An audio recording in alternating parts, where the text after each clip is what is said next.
In the January issue of V-Jump magazine, Bandai Namco made a surprising announcement. They were beginning 2020 by rebooting the first season of the Digimon anime franchise with a new TV anime. This new series, still titled Digimon Adventure but with a colon, was to be accompanied by a brand new trading card game with the cheapest starter decks ever printed at only 500 yen each, or currency converted about $5. Soon after, they put out a website, featured the TCG in their all Digimon brand trailer, and went public with a Twitter account meant to support the game.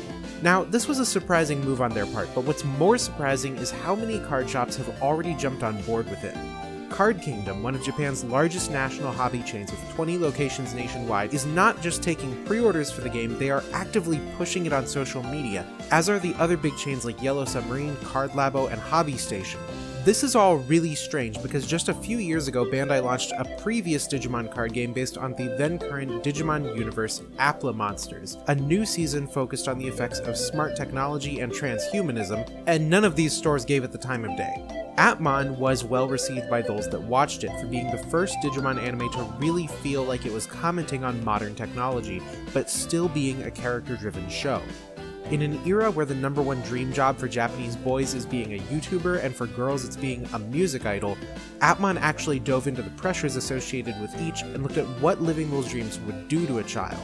The anime ended up being more popular with adults than kids, voted into 12th place in the 2018 Tokyo Anime Award Festival's TV anime category. And the card game? It barely lasted 6 months before being quietly cancelled, not making it past its third booster set, or even seeing any fully evolved Appmon introduced to the game.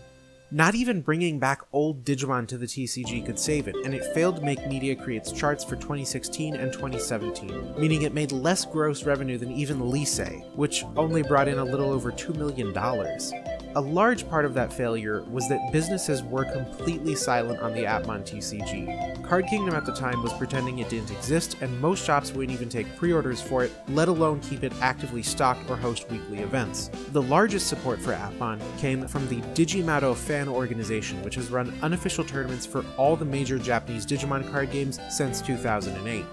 Without getting into it too much, basically from 1999 to 2005, Digimon had an extremely popular Japanese TCG that always hit its participation caps on tournaments, informally referred to as Hyper Coliseum. Hyper Coliseum was actually more popular than either the video games or the anime series, and between the end of Digimon Frontier in 2003 and the start of Digimon Sabers in 2006, it basically was the franchise for Japanese fans.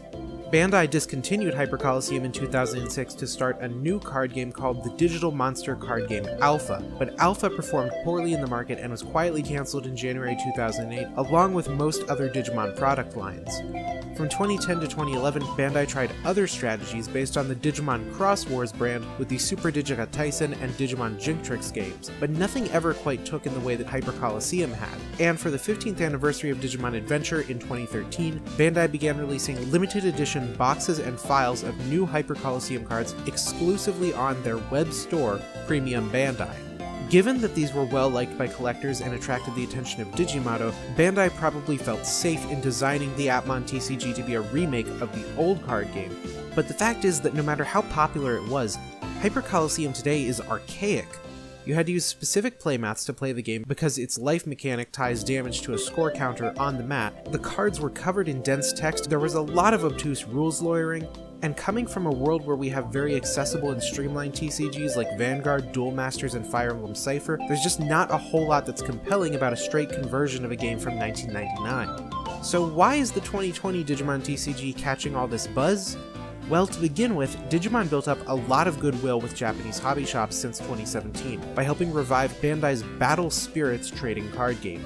You see, from 2008 to 2013, Battle Spirits was one of Japan's most popular games, up there with Yu-Gi-Oh! And Duel Masters. The runaway success of Bushiroad's Card Fight Vanguard and later Future Card Buddy Fight was instrumental in drawing Battle Spirits' target audience away from it, meaning very few new players were coming in, and the yearly anime was eventually discontinued because of a lack of viewership and low card sales to justify it as an advertising tool. Bear in mind, Japan's birth rate has been below replacement level since 1975. There are literally not that many children to go around, making up only about 12% of the population. And most of Battle Spirits' older players were drifting away from it to other TCGs. So there were serious concerns that the game was dropping too fast to adjust and would be financially unsustainable for Bandai. But in 2017, Bandai announced a collaboration booster, Digimon Chousinka, or Digimon Super Evolution, intended to capitalize on Digimon Adventure Tri, a series of direct-to-video anime films with limited theatrical runs. That expansion was followed up by another Digimon collaboration booster and a Digimon-themed starter deck in May 2018, and caused Battle Spirits to become the third best-selling TCG on Media Create's gross revenue reports for that month, raking in about $5 million just in May.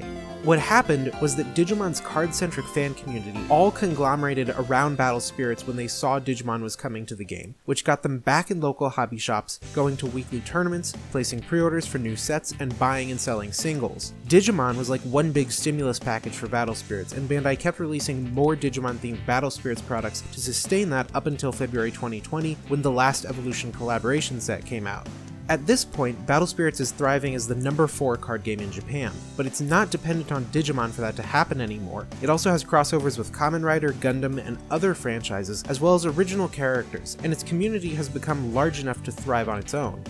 Bandai is actually trying to bridge Battle Spirits Digimon fans into the new game with a promo card campaign where for every 5 packs of the last Evolution booster you buy, you get 1 pack of holographic promo cards for the new game, and stores are all too eager to jump in on that campaign because it's keeping sales going even through the current coronavirus outbreak. People are popping in just to buy the packs. Then there's the premise. Based on what we've seen so far, the 2020 Digimon card game appears to be adapted from Bandai's Chrono Clash system, which they've used in the English-speaking world to adapt a variety of franchises from Evangelion to Naruto. However, Chrono Clash was never published in Japan, so to Japanese players the Digimon TCG instead looks like a Duel Masters ripoff, which isn't necessarily a bad thing. While Duel Masters is the most popular game in Japan, there's a large chunk of players that feel dissatisfied with its massive 20-year card pool, constant ban list revisions, and new game mechanics. In particular, a lot of players dislike the Gacha Range summoning mechanic, which randomly summons Gacha Range creatures from a separate 12-card deck known as the Super Gacha Range Zone.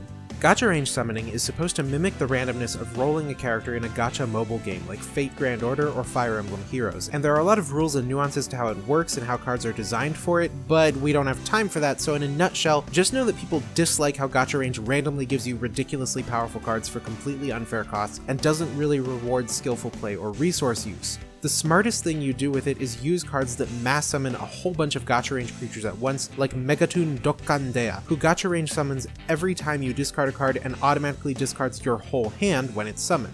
A lot of Japanese people are nostalgic for old Duel Masters, and Takara Tomy is actually trying to cater to this with their smartphone app Duel Masters Plays, which is a one-to-one digital conversion of the Duel Masters trading card game starting from the very beginning. But while they can have the digital space all they want, the fact remains that there's no analog card game right now that fills that missing niche for nostalgic Duel Masters players, and a lot of fans on Twitter are excited at the prospect of something close to that. Now, the reason that the 2020 Digimon TCG resembles Duel Masters so much is that Chrono Clash was designed by Ryan Miller, one of the original game designers that worked on Duel Masters back when it was developed by Wizards of the Coast and published by Takara. You may recall from one of my previous videos that Duel Masters was originally created by manga artist Matsumoto Shigenobu and his technical advisor Nakamura Satoshi, as a new original card game to act as Wizards' market equivalent to Magic the Gathering. But in addition to these two, there was a whole design team working on the game in 2001, and Ryan Miller was one of them. So Chrono Clash is something like a successor building on those game mechanics, and Digimon further modifies the Chrono Clash system into something that suits its world and setting. To very briefly touch on just what we know about the rules so far, the basics are that at the start of the game, 5 cards are placed from the top of your deck into your security, and you need to attack your opponent directly to turn security face up and discard it before finally winning the game by direct attacking them with no security remaining. When a security is flipped face up, if it has a security effect on the bottom of the card, that resolves before it's discarded, and these effects can be things like summoning that card, giving power to your Digimon, or destroying an opponent's Digimon. You play Digimon and pay costs for effects by spending memory from the memory gauge, which is shared between both players. Whenever your counter crosses from your side of the gauge to the opponent's, it becomes their turn. Alternatively, you can evolve Digimon into other Digimon by instead spending memory on their evolution costs from the memory gauge, which are always lower than the regular summoning cost. The Digimon you evolved from becomes an evolution source, or Shinkamoto, for the new Digimon, passing on any effects written on the very bottom of the card. And in total there are 4 card types: Digitama cards that you start the game with in your raising area, Digimon cards that you summon and evolve into, option cards that act like instants or spells, and Tamer cards that stay on the field permanently and provide passive effects to support your Digimon. Option cards and Tamer cards have both normal effects and security effects. Digitama cards only have inheritable effects that are passed on to their evolutions, and Digimon cards have both normal and inheritable effects. The first starter decks are set to come out on April 24th in Japan for 500 yen each, with the first booster set arriving 1 month later on May 15th, and the final reason that I think pre-orders for this game are blowing up is that this is all really incredible timing. When the Atmon card game launched in late 2016, early 2017, nobody was really looking for a new game to play. Duel Masters players were a little frustrated with the power creep in the Revolution final block, but a lot of cards were getting hit by the ban list, which alleviated that issue. Buddy Fight players were right in the middle of the Triple D block, and they felt that that was the peak of their card design at the time. Cardfight Vanguard had just introduced G-Guardians that finally brought more defensive options to a game that had been plagued with power creep for years. Players were enjoying the new keyword mechanics like Ritual, Brave, and Bloom, and the game hadn't yet alienated its player base with the really awkwardly executed 2018 reboot of the franchise. Flash forward 4 years later, and people feel like Bushiroad's lived long enough to become the villain, Buddy Fight is on life support, and Duel Masters is ruined forever by gacha range. They'll get over it eventually, but before they do, they might get into this game, and that's the important part. Now, let me be clear on this. Based on what we've seen of the rules, I do not think that this will be the greatest trading card game ever made. I do think it will be a good game, and Bandai is for the most part doing everything right this time. It's just that the 2020 Digimon TCG is not a game that is trying to push the envelope and build on the design of past games in the way that Duel Masters, Dimension Zero, Cardfight Vanguard, or Wicross were. Those were all games that were trying to be the greatest trading card game ever made when they came out, and to that end they included basically every aspect of every game before them in some form. Digimon is not doing that. Digimon is just trying to make a game that's fun, and it reminds me a lot of Shadowverse, Banquet, and the Final Fantasy trading card game, in that it is a pretty transparent hack of an existing rule system that is adapted for what the designers are trying to bring out. And just as Shadowverse runs on a Magic the Gathering template hacked together to remove a lot of the inconveniences like Mana Screw and the disadvantages of going second, the 2020 Digimon card game is basically a refined model of Chrono Clash that includes ideas like evolution and removes some of the wonkier business like the fact that Chrono Clash cards have no actual text, just icons that you then have to refer to figure out what they do. Now technically Chrono Clash isn't actually a trading card game, it's a living card game, but it's not because living card game is a trademark of Fantasy Flight Games. And so it has no real scarcity, because what LCGs do is that they consist of sets that give players a playset of every card out of the box. There's no rarity system, there's no randomness. Players like this because it makes a game's price transparent.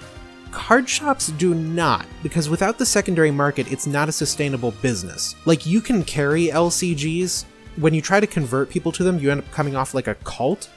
This happened a lot when I was looking in 2011 for stores that carried Cardfight Vanguard. They'd be like, "But we carry the Call of Cthulhu. Have you heard of living card games? They changed my life. We are ideologically opposed to scarcity." Yeah, they really talked like that. You can't stay afloat, let alone turn a profit, just selling sealed product. And especially not sealed product that you can't sell again and again to the same customer. You have to buy low and sell high on singles to make it in the TCG business. LCGs are also hard to sustain in terms of organized play because they are not really lifestyle games in the way that TCGs are. There's not a constant wave of upcoming new products every month to leak spoilers for, get excited about, and plan around during tournament season. Modifying Chrono Clash into a Digimon TCG makes a lot of sense for Bandai because the system is easy to adapt, it's been well received by players, and the market is in a position right now where it's open to new card games. Card Kingdom's CEO Ikeda Yoshimasa was actually on this for a while, that the past 3 years have been like the lost 3 years of trading card games. Because everybody saw the success of Hearthstone, and they poured all their resources into going into digital games like Shadowverse or War of Brains. And those all died except for Shadowverse. Even playing Hearthstone is kind of an ideological statement at this point, so people are quitting the game to avoid supporting Blizzard. But now that the market has largely centralized around a big player, suddenly all these companies are instead pouring their resources back into these games. Analog is returning. And this is why Bushiroad and Konami are doing what they're doing right now. This is why Bushiroad is pushing out Rebirth as its remake for Victory Spark. This is why they bought the Dominator IP from Force of Will Company. This is why Konami is creating Rush Duels as a new format that can bring in both the old school players that don't like the new summoning mechanics and draw in all the kids that are now no longer playing Buddy Buddy Fight, because Buddy Fight is like wandering the post-apocalyptic wasteland waiting for the slow end to come. And just jumping into the market like this with a ready-made product is such a good position for Bandai in terms of like the metagame of the TCG business. The ever-present question on everyone's minds is, of course, is this game going to be localized? And for what it's worth, Bandai did put out a machine-translated page for the Digimon TCG in English. But we don't have any information about whether or not the card game will be localized. There's a lot of possibilities on the table. They could be looking for a master licensor for all of the Digimon Adventure Reboot associated products. They could be trying to gauge the Western market to see if it's really necessary. Right now they have the very successful Dragon Ball Super TCG in the United States, which has largely succeeded in pulling players away from Cardfight Vanguard and other games. And theoretically they could, I mean it would be awkward, but they could make adjusted versions of the cards just for Chrono Clash over here, which I would be disappointed about, I'm not gonna lie. I think a lot of people, they like the idea of the global card game, like Magic the Gathering, that I can buy cards here in America, and I can take them to Japan, and I can play this game against somebody from another country in another language, and our cards do the same things and they interact with one another. Big corporate outfits like Bandai tend to dislike this, because it's harder to manage a global market. You end up with things like people importing cards from Japan rather than buying them in America because Japan's prices are generally lower than in the United States. All these bridges will burn when we get to them, but for now, I've created a translation hub for the Digimon trading card game at digimoncard.net, the Digimon Card Network. I was just posting translations on Tamer Union, digimonworld.org before, but Tamer Union really lacks the features that I need to like compile an easily accessible fast-loading database. So I rented out the server space, I created the webpage, and you can find all of the up-to-date card translations at digimoncard.net. I think that the first step to getting this game localized, if you're interested in it, is to just show that people are interested. And then at some point Bandai will inevitably say, we have no plans to localize the Digimon trading card game, and then we're going to be signing a petition again or something, I don't know. For now, this has been Toya. Thank you for joining me today. If you liked what you saw, please consider liking and subscribing to support the channel. You can find me on Twitter, Instagram, and Pillowfort at Toya, on Twitch at DecodeToya, and of course, right here, at Maniac's channel.